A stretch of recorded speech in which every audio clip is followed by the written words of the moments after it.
Having survival mechanisms is very important. However, there is a limit to where you use your survival mechanisms. A lot of people maybe that have started in unprivileged positions or had odds stacked against them had developed these survival mechanisms in order to make it in a very competitive world, especially in the city I'm in Toronto. It's a very competitive city.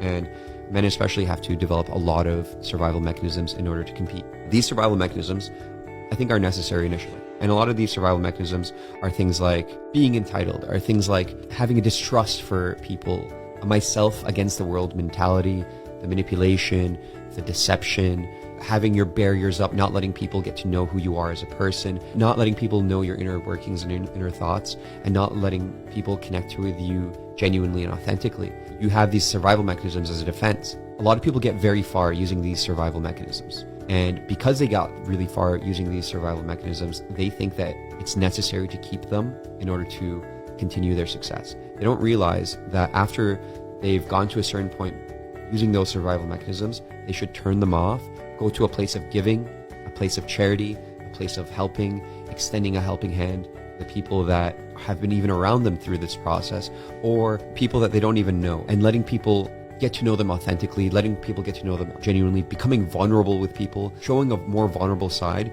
because you get to a point in life, especially in terms of financial success or stability, you get to a point where it's okay to be vulnerable.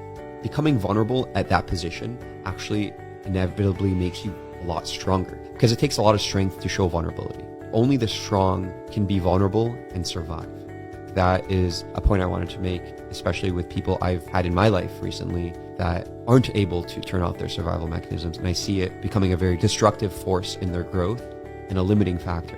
What I want to do going forward is try to get people in a successful position to learn to turn off a survival mechanism and become vulnerable, become genuine, and become more open to having people see them for who they truly are, and having that realization that who they truly are is great, and giving the people the opportunity to appreciate them for that greatness.